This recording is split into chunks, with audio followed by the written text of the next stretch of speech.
Баршаңызға сәлем. Сіздермен бірге бүгін итальяндық багет дайындайтын боламыз.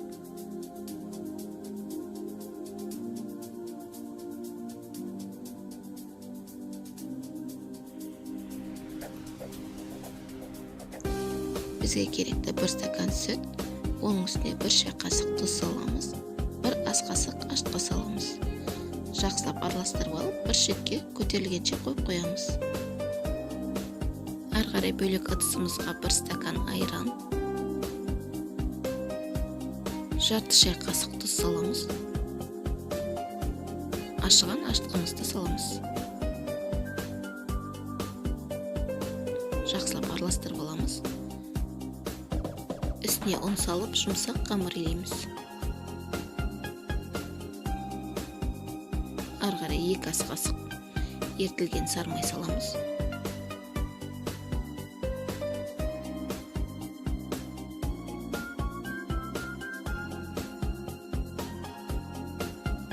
Міне қамырымыз дайын болды. Бетін жауып жарты сағатқа қойып қоямыз. Ары қарай салмамызды дайындаймыз. Бізге керекті колбаса, оның үстіне үккіштен өткен сыр қосамыз. 4 ас қасық майонез қосамыз.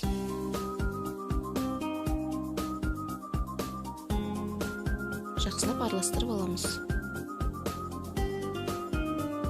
Енді 1 жұмыртқаның сары уызын бөлек бетіне жағуға қойып қоямыз.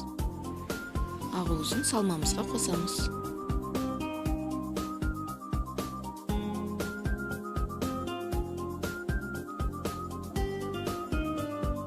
Үстіне қаламызша аскөк қосамыз. Жақсылап араластырып аламыз. Міне салмамыз дайын болды. Қамырымыз да көтерілді. Қамырымызды барлығын бөлшектерге бөліп аламыз.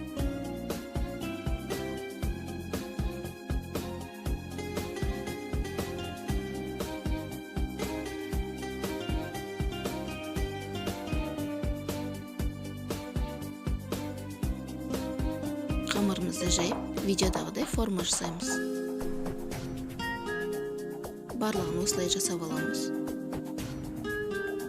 Қамырымызды формамызға салып, барлығының бетін кесіп аламыз. Бетін жауып, көтерілгенше қойып қоямыз. Міне қамырымыз көтерілді. Шетіне жұмыртқаның сары уызын жағып аламыз.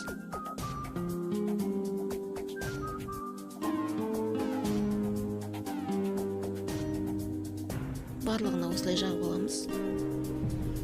Ішіне салмамызды саламыз. Бетіне күнжіт сеуіп аламыз. 180 градуста 35-40 минут пісіріп аламыз. Міне багеттеріміз дайын болды. Өте дәмді болып шығады. Достар, менің каналыма тіркеліп, лайк, комментарий қалдырып кетіңіздер. Баршаңызға